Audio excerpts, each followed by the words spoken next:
आज आम देखा भारतीय जातीय आंदोलन गांधी युग। भारतीय जातीय आंदोलन में गांधीजी आविर्भाव। प्रथम प्रश्न, केबे गांधीजी प्रथम इंग्लैंड जाइथिले? गांधीजी प्रथम 1888 मसीह बारिस्ट्री पढ़ाई इंग्लैंड जाइथिले। 1882 मसीह से कस्तूरबा को विवाह करथिले। 1891 इंग्लैंड रु फेरी से वकिलाती आरंभ करथिले भारत रे।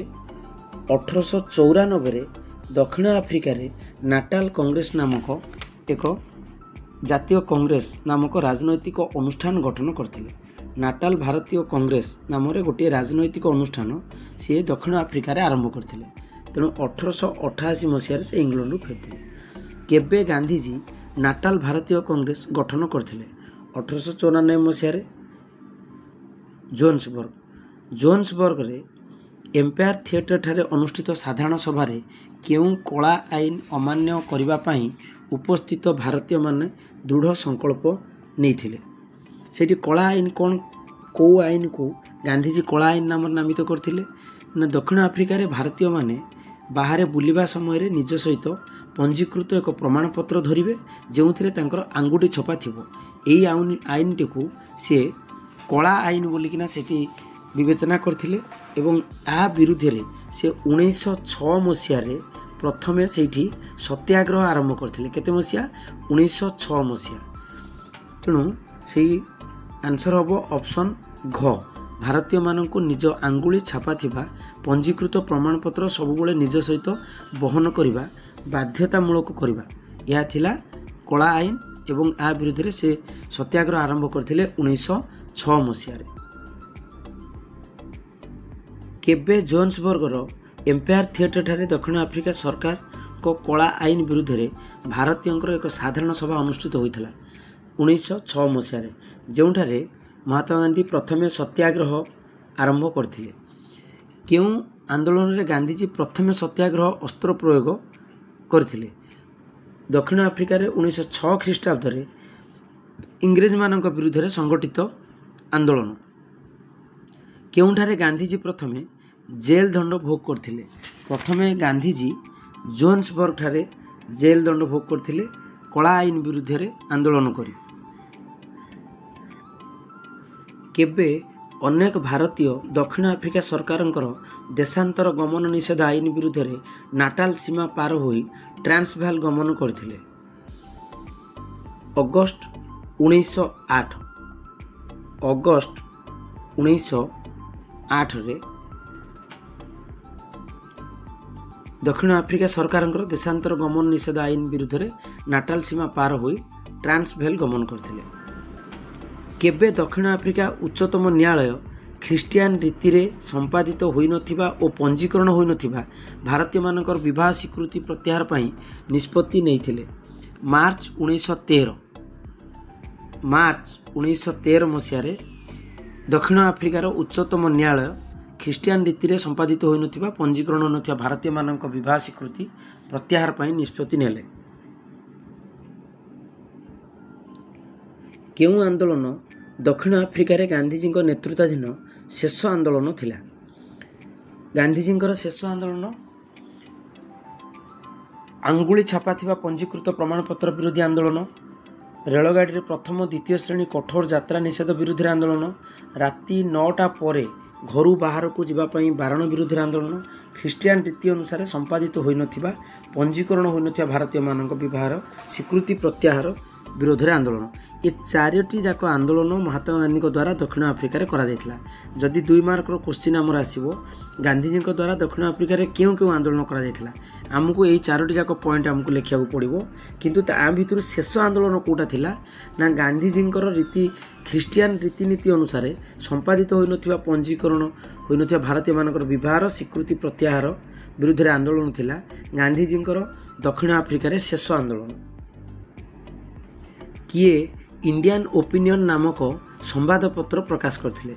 इंडियन ओपिनियन एक संवादपत्र नाम जहाँकि गांधीजी द्वारा प्रकाश पाउथला दक्षिण आफ्रिकार कौन पाई इंडियन ओपिनियन से प्रकाश करथिले श्वेतांग मानक अत्याचार संबंध में जनसाधारण मानक अवगत करवाई इंग्रेज माने जो भारतीय मानक उपरे कला लोक उपर अत्याचार करथिले से संबंध में लोक मानक अवगति करवाई जोहान्सबर्ग साउथ आफ्रिका दक्षिण आफ्रिका रे से इंडियन ओपिनियन नामक एक संवादपत्र प्रकाश करथिले केउंठारे गांधीजी इंडियन ओपिनियन संवादपत्र आरंभ करथिले नाटाल दक्षिण आफ्रिकार नाटाल सहर रे से प्रथमे इंडियन ओपिनियन नामक एक संवादपत्र आरंभ करथिले केबे गांधीजी इंडियन ओपिनियन संवादपत्र प्रकाश करथिले 1894 मसीह 1894 मसीह श्वेतांग मानकर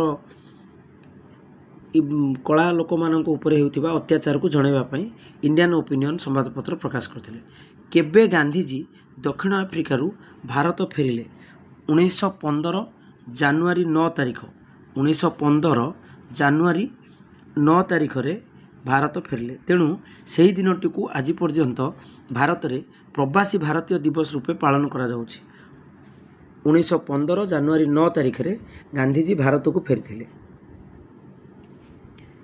काहाकू गांधीजी तांकर राजनैतिक गुरु भावे ग्रहण करथिले गोपाल कृष्ण गोखले होउछंती महात्मा गांधींकर राजनैतिक गुरु गोपाल कृष्ण गोखले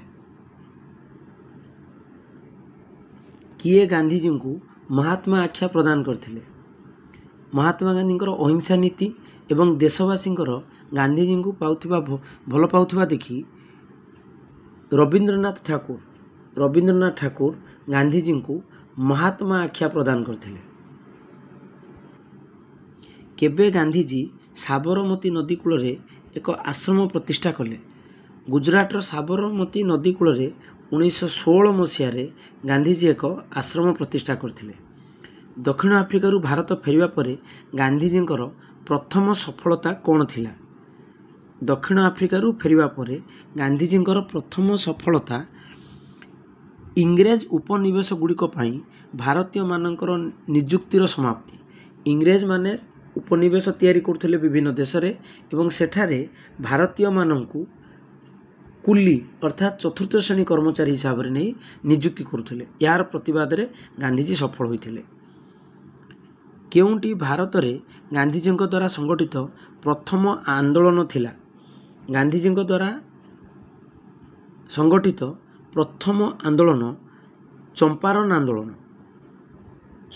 आंदोलन थिला गांधीजी द्वारा प्रथम आंदोलन किए चंपारण रे चाषी मानकर समस्यार अनुध्यान करिया पई गांधीजी को निमंत्रण करथिले राजकुमार शुक्ला नामक जड़े व्यक्ति चंपारण रे चाषी मानकर समस्या दूर करिया पई गांधीजी को निमंत्रण जणाइथिले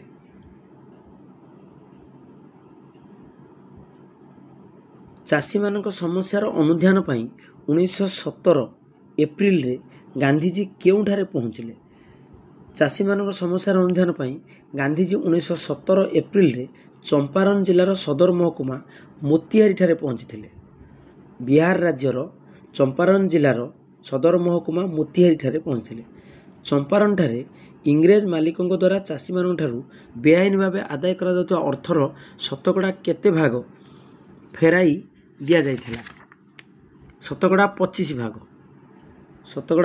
भाग फेराई दिया जाइथिला किए खेड़ा आंदोलन रे गांधीजींकर जड़े मुख्य सहयोगी थिले इंदुलाल जांगिंग खेड़ा आंदोलन रे इंदुलाल जांगिंग जड़े गांधीजींकर मुख्य सहयोगी थिले खेड़ा आंदोलन सफलतार गभीर भाव प्रभावित होई किए गांधीजींकर जड़े प्रधान अनुगामी होइथिले दुईटी प्रश्न अछि गांधीजींकर खेड़ा आंदोलन रे गांधीजींकर मुख्य सहयोगी किए थिले खेड़ा आंदोलन रे गांधीजी द्वारा प्रभावित होई किए गांधीजींकर जड़े अनुगामी हो जाइथिले सरदार वल्लभ भाई पटेल गांधीजींकर जड़े अनुगामी होइथिले अर्थात गांधीजी सांगरे आंदोलन करने को से निष्पत्ति नहीं केउं आंदोलन गांधीजी नेतृत्व में भारतर प्रथम सफल अहिंसा आंदोलन रूपे परिचित सफल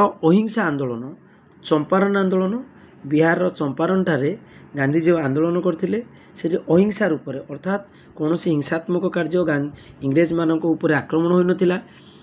ସେ ଅହିଂସାତ୍ମକ ଭାବରେ ସେଠାରେ ଆନ୍ଦୋଳନ ଆରମ୍ଭ କରିଥିଲେ। କେଉଁ ଆନ୍ଦୋଳନ ଗାନ୍ଧୀଜୀଙ୍କ ପ୍ରଥମ ଜାତୀୟ ସ୍ତରୀୟ ଆନ୍ଦୋଳନ ଥିଲା? ଦୁଇଟି ପ୍ରଶ୍ନ ଅଛି। କେଉଁଟି ଗାନ୍ଧୀଜୀଙ୍କର ପ୍ରଥମ ଆନ୍ଦୋଳନ, କେଉଁଟି ଗାନ୍ଧୀଜୀଙ୍କର ପ୍ରଥମ ଜାତୀୟ ସ୍ତରୀୟ ଆନ୍ଦୋଳନ? ଆମେ ପ୍ରଶ୍ନଟିକୁ ଭଲ ଭାବରେ ପଢ଼ିବା। ଯଦି ଗାନ୍ଧୀଜୀଙ୍କର ପ୍ରଥମ ଆନ୍ଦୋଳନ ପଚାରିଲା ତ ଆମେ ଦେଖିବା ସେଟା ହେଉଛି ଆମର ଚମ୍ପାରଣ ଆନ୍ଦୋଳନ। କିନ୍ତୁ ଯଦି ପ୍ରଥମେ ଜାତୀୟ ସ୍ତରୀୟ ଆନ୍ଦୋଳନ ଆମକୁ ପଚାରିଲା ତାହେଲେ ଆମେ ଲେଖିବା ସେଟା ହେଉଛି ରାଓଲତ ଆଇନ ବିରୁଦ୍ଧରେ ଆନ୍ଦୋଳନ। ରାଓଲତ ଆଇନ ବିରୁଦ୍ଧରେ ଆନ୍ଦୋଳନ କରାଯାଇଥିଲା 1919 ମସିହା ଏପ୍ରିଲ 9 ତାରିଖରେ ଏପ୍ରିଲ 6 ତାରିଖରେ କରାଯାଇଥିଲା ଏବଂ 9 ତାରିଖରେ ଗାନ୍ଧୀଜୀଙ୍କୁ ବନ୍ଦୀ କରାଯାଇଥିଲା। କେବେ ବ୍ରିଟିଶ ବ୍ୟବସ୍ଥାପକ ସଭାରେ ରାଓଲତ ଆଇନ ଗୃହୀତ ହୋଇଥିଲା? ବ୍ରିଟିଶ ବ୍ୟବସ୍ଥାପକ ସଭାରେ ରାଓଲତ ଆଇନ 1919 ମାର୍ଚ୍ଚ 18 ତାରିଖରେ ଗୃହୀତ ହୋଇଥିଲା। କେବେ ଗାନ୍ଧୀଜୀଙ୍କ ଆହ୍ୱାନ କ୍ରମେ ରାଓଲତ ଆଇନ ବିରୁଦ୍ଧରେ ଦେଶବ୍ୟାପୀ ହରତାଳ କରାଯାଇଥିଲା? 1919 ଏପ୍ରିଲ 6 ତାରିଖରେ ଦେଶବ୍ୟାପୀ ହରତାଳ କରାଯାଇଥିଲା। 1919 ଏପ୍ରିଲ 9 ତାରିଖରେ ଗାନ୍ଧୀଜୀଙ୍କୁ ବନ୍ଦୀ କରି ପୁନଶ୍ଚ ଛାଡ଼ି ଦିଆଯାଇଥିଲା। ରାଓଲତ ଆଇନ ବିଷୟରେ ଆମର 3ଟି ପ୍ରଶ୍ନ ଆସିବ। କେବେ ଗୃହୀତ ହୋଇଥିଲା? 1919 ମାର୍ଚ୍ଚ 18ରେ ଗୃହୀତ ହୋଇଥିଲା। ଦେଶବ୍ୟାପୀ ହରତାଳ କେବେ ହେଲା? 1919 ଏପ୍ରିଲ 6ରେ। ରାଓଲତ ଆଇନ ପାଇଁ ଗାନ୍ଧୀଜୀ ବନ୍ଦୀ କେବେ ହେଲେ? 1919 ଏପ୍ରିଲ 9ରେ। ରାଓଲତ ଆଇନ ବିରୁଦ୍ଧରେ ଦେଶବ୍ୟାପୀ ହରତାଳ ପାଳନ ପାଇଁ ଆହ୍ୱାନ ଦେଇଥିବାରୁ ଗାନ୍ଧୀଜୀଙ୍କୁ କେବେ ଗିରଫ କରାଯାଇଥିଲା? ଏଇଠି ଆମେ ଏବେ ଏ ବିଷୟରେ ଆଲୋଚନା କରୁଥିଲେ। 1919 ଏପ୍ରିଲ 9 ତାରିଖରେ ଗାନ୍ଧୀଜୀ ବନ୍ଦୀ ହୋଇଥିଲେ ଏବଂ ପରବର୍ତ୍ତୀ ଅବସ୍ଥାରେ ତାଙ୍କୁ ଛାଡ଼ି ଦିଆଯାଇଥିଲା। କେବେ ଡକ୍ଟର ସତ୍ୟପାଲ ଓ ଡକ୍ଟର ସୈଫୁଦ୍ଦିନ କିଚଲୁଙ୍କୁ ଅମୃତସରଠାରେ ଗିରଫ କରାଯିବା ଫଳରେ ରାଓଲତ ବିରୋଧୀ ଆନ୍ଦୋଳନ ଏକ ହିଂସାତ୍ମକ ରୂପ ଧାରଣ କଲା? 1919 ଏପ୍ରିଲ 10 ତାରିଖରେ। ଏପ୍ରିଲ 9 ତାରିଖରେ ଗାନ୍ଧୀଜୀଙ୍କୁ ବନ୍ଦୀ କରି ଛାଡ଼ି ଯାଇଥିଲା। ଏପ୍ରିଲ 10 ତାରିଖରେ ଯେତେବେଳେ ଡକ୍ଟର ସତ୍ୟପାଲ ଏବଂ ଡକ୍ଟର ସୈଫୁଦ୍ଦିନ କିଚଲୁଙ୍କୁ ଅମୃତସରଠାରେ ବନ୍ଦୀ କରାଗଲା ତାହା ଦେଶବ୍ୟାପୀ ଏକ ହିଂସାତ୍ମକ ରୂପ ଧାରଣ କଲା। ଜାଲିଆନାବାଗ ହତ୍ୟାକାଣ୍ଡ କେବେ ସଂଘଟିତ ହୋଇଥିଲା? ଜାଲିଆନାବାଗ ହତ୍ୟାକାଣ୍ଡ 1919 ଏପ୍ରିଲ 13 ତାରିଖରେ ସଂଘଟିତ ହୋଇଥିଲା। 1919 ଏପ୍ରିଲ 13 ତାରିଖରେ ସଂଘଟିତ ହୋଇଥିଲା। ପଞ୍ଜାବର ଅମୃତସରଠାରେ ଥିବା ଜାଲିଆନାବାଗ ପଡ଼ିଆରେ ଏକ ସଭା ଅନୁଷ୍ଠିତ ହୋଇଥିବା ସମୟରେ ଜେନେରାଲ ଡାୟରଙ୍କର ନିର୍ଦ୍ଦେଶ କ୍ରମେ ନିରୀହ ନିରସ୍ତ୍ର ଲୋକମାନଙ୍କ ଉପରେ ଗୁଳିଚାଳନା କରାଯାଇଥିଲା। ବହୁତ ଲୋକ ସେଠି ପ୍ରାଣ ହରାଇଥିଲେ। ତାହା 1919 ଏପ୍ରିଲ 13 ତାରିଖରେ ସଂଘଟିତ ହୋଇଥିଲା। କେବେ ଗାନ୍ଧୀଜୀ ରାଓଲତ ଆଇନ ବିରୁଦ୍ଧରେ ଆନ୍ଦୋଳନ ପ୍ରତ୍ୟାହାର କଲେ? 1919 ଏପ୍ରିଲ 18 ତାରିଖରେ ଗାନ୍ଧୀଜୀ ରାଓଲତ ଆଇନ ବିରୁଦ୍ଧରେ ହୋଇଥିବା ଆନ୍ଦୋଳନକୁ ପ୍ରତ୍ୟାହାର କରିନେଇଥିଲେ। କୌଣସି ପ୍ରକାରରେ ଭାରତୀୟମାନେ ସରକାରଙ୍କର ପୈଶାଚିକ ପ୍ରବୃତ୍ତିକୁ ଗ୍ରହଣ କରିବା ପାପ, ଏକଥା ଗାନ୍ଧୀଜୀ ଭାରତୀୟମାନଙ୍କୁ ଦର୍ଶାଇ ଦେଇଥିଲେ। ଜାଲିଆନାବାଗ ହତ୍ୟାକାଣ୍ଡ ପରେ ଗାନ୍ଧୀଜୀ ବ୍ୟଥିତ ହୋଇଥିଲେ ଏବଂ ଇଂରେଜମାନଙ୍କର ପଶୁତୁଲ୍ୟ ବ୍ୟବହାରକୁ ଭାରତୀୟମାନେ ଗ୍ରହଣ କରିବେ ନାହିଁ ବୋଲି ଭାରତୀୟମାନଙ୍କୁ ଜଣାଇ ଦେଇଥିଲେ। କିଏ ଜାଲିଆନାବାଗ ହତ୍ୟାକାଣ୍ଡ ପରେ ଇଂରେଜ ସରକାରଙ୍କର ବର୍ବରୋଚିତ କାର୍ଯ୍ୟର ପ୍ରତିବାଦ ସ୍ୱରୂପ ନାଇଟ୍ ପଦ ତ୍ୟାଗ କରିଥିଲେ? ନାଇଟ୍ ପଦ ରବୀନ୍ଦ୍ରନାଥ ଠାକୁର ତ୍ୟାଗ କରିଥିଲେ ଏବଂ କାଇଜର ହିନ୍ଦ ଉପାଧି ଗାନ୍ଧୀଜୀ ତ୍ୟାଗ କରିଥିଲେ, ଯାହାକି ଇଂରେଜମାନଙ୍କ ଦ୍ୱାରା ରବୀନ୍ଦ୍ରନାଥ ଠାକୁର ଓ ଗାନ୍ଧୀଜୀଙ୍କୁ ଦିଆଯାଇଥିଲା।